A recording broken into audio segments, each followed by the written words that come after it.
जंगल के सभी पक्षियों ने इस बार अपना भोजन पहले ही जमा कर रखा था, क्योंकि वो सब जानते थे कि जल्द ही जंगल में बारिशें शुरू होने वाली हैं और ठंड भी थी। इसी कारण सभी पक्षी अपने अपने घरों में थे और कोई भी पक्षी अपने घर से बाहर न जाता था। टोनी चिड़िया अपने घर में गर्म कंबल में बैठी हुई अपनी छोटी बेटी गुड़िया से बातें कर रही थी। मम्मा, कितना मजा आ रहा है ना। ठंडी में गरम गरम बिस्तर में बैठकर भोजन खाने का अपना ही मजा है। हाँ मेरी बेटी, ठंड में आराम करना किसको नहीं पसंद। बस दुआ करो कि बारिश ना हो जाए, नहीं तो ठंड बढ़ जाएगी। मम्मा, परंतु मुझे तो बारिश बहुत पसंद है। मैं तो चाहती हूँ कि बारिश हो और मैं खूब खेलूं। नाना गुड़िया, इस बारिश में खेल नहीं सकते, नहीं तो बीमार हो जाएंगे। पहले ही बहुत ठंड है। इस तरह मम्मा चिड़िया अपनी बेटी गुड़िया के साथ बैठी बातें कर रही थी और वो दोनों गरम गरम चाय भी पी रहे थे। दूसरी ओर कबूतरी भोजन बना रही थी। कबूतर बैठा कीकी से बातें कर रहा था। मैं नहीं बोलता आपसे पापा, आप मेरे साथ खेलते ही नहीं हैं और ना ही मुझे घर से बाहर जाने देते हैं। मैं अपने दोस्तों से भी नहीं मिलने जा सकता। बेटा, मैंने आपको इसलिए मना किया है क्योंकि बाहर बहुत ज्यादा ठंड है। अगर अब बाहर जाओगे तो बीमार पड़ जाओगे। और मैंने कब मना किया है कि मैं आपसे नहीं खेलूंगा। चलो आ जाओ, मैं अभी आपसे खेलता हूँ। पापा, क्या आप सच कह रहे हैं? आप मेरे साथ खेलेंगे? हाँ मेरे प्यारे बेटे, मैं आपके साथ जरूर खेलूंगा। यूं कबूतर और कीकी बॉल के साथ गेम खेलने लग जाते हैं। कबूतरी ये सब देखकर हंस रही थी और साथ में भोजन बना रही थी। इसी तरह सभी पक्षियों के घरों में खुशियों का समा था और साथ ही साथ जंगल में बहुत ज्यादा ठंड बढ़ गई थी। कौवा और कवि भी अपने घर में बैठे हुए थे। उन्होंने भी इस बार कुछ भोजन जमा कर रखा था। शुक्र है कालू जी, इस बार हमने भोजन जमा कर लिया, वरना इस कड़ाकेदार सर्दी में कौन जाता दूसरों के घर भोजन मांगने। और मैं इस सर्दी में आधी रात को चोरी करने भी नहीं निकल सकता था। सही कहा आपने। अगर आप चोरी करने जाते तो कहीं बर्फ से जमे पड़े होते और मैं आपका इंतजार ही करती रह जाती। फिर वे दोनों हंसने लग जाते हैं। कितने दिन हो गए किसी से मिले हुए, क्यों ना हम सभी पक्षियों को अपने घर दावत पर बुला ले।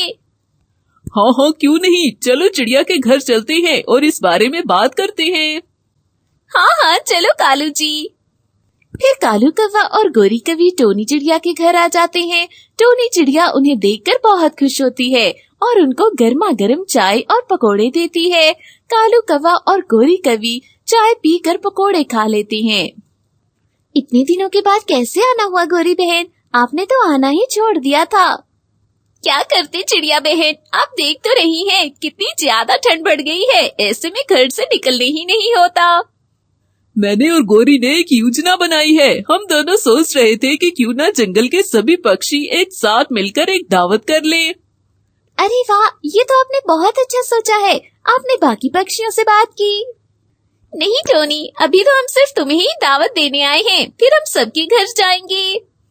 क्यों नहीं, मैं जरूर आऊंगी, परंतु दावत शाम में रखिएगा, रात को बहुत ठंड होती है।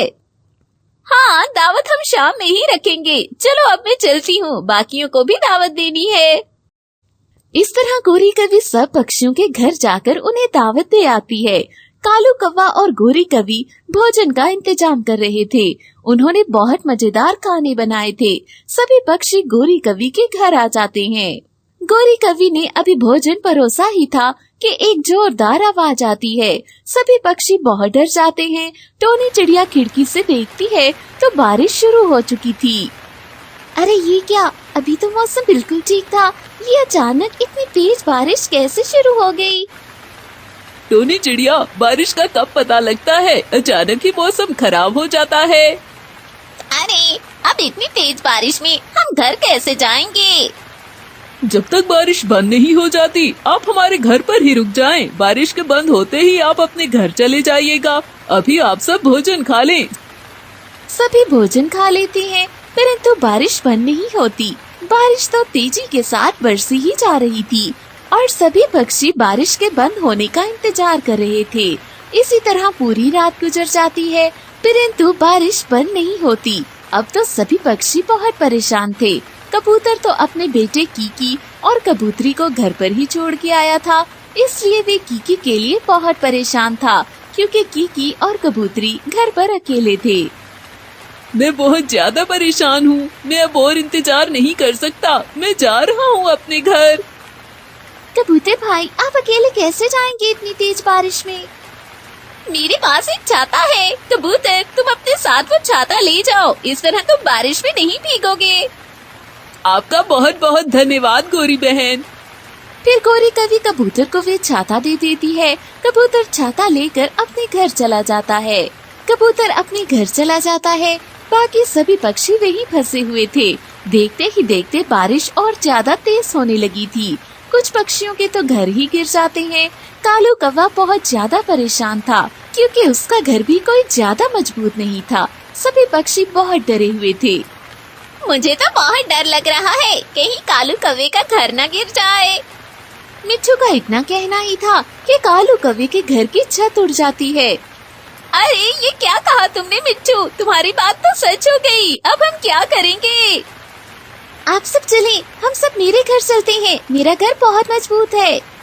पक्षी टोनी चिड़िया के घर जाते हैं, परंतु ये क्या, टोनी चिड़िया की छत भी पहले ही उड़ चुकी थी।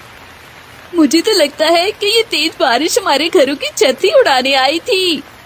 ये मजाक का समय नहीं है। मैं मजाक नहीं कर रही मिट्टू। अब हम सब क्या करें? हमारे पास तो कोई दूसरी जगह नहीं है। किसी भी तरह हमें खुद को बचाना होगा, नहीं तो हम बीमार हो सकते हैं। हमारे साथ बच्चे भी हैं। टोनी चिड़िया, तुम गोरी, बुलबुल और हरियाली तोती मिलकर बच्चों का ख्याल रखो, जब तक मैं और मिट्टू जंगल में कोई दूसरा ठिकाना ढूंढते हैं। फिर मिट्टू और कालू कौवा वहाँ से निकल पड़ते हैं। वे इधर उधर हर जगह देख रहे थे, परंतु उन्हें कोई भी महफूज जगह नजर नहीं आ रही थी कि इतने में उन्हें कबूतर भी दूर से आता नजर आता है। अरे कबूतर, तुम तो घर गए थे, यहाँ क्या कर रहे हो इतनी तेज बारिश में?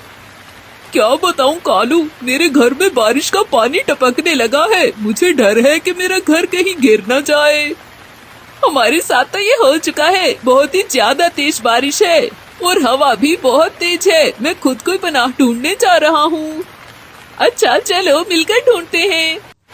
अरे ऐसे हम सारी रात इस जंगल में घूमते रहेंगे। हम तीनों अलग अलग दिशा में जाते हैं, जिसको जगह मिल जाए वे आकर बाकियों को बता दे।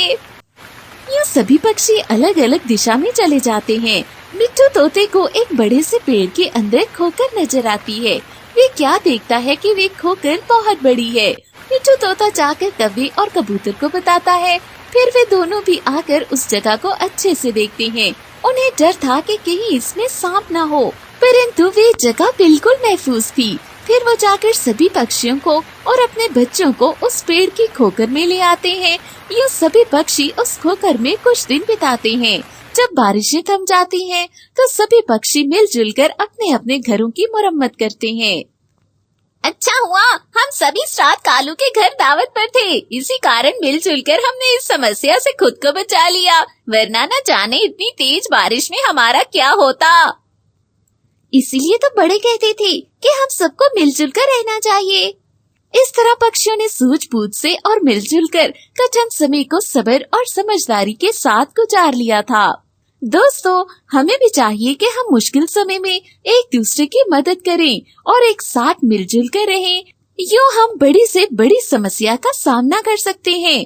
दोस्तों, अगर आपको हमारी कहानी अच्छी लगी है तो इसे लाइक करना मत भूलिएगा और हमारे चैनल को सब्सक्राइब भी कर दीजिएगा। आप सबका बहुत बहुत धन्यवाद।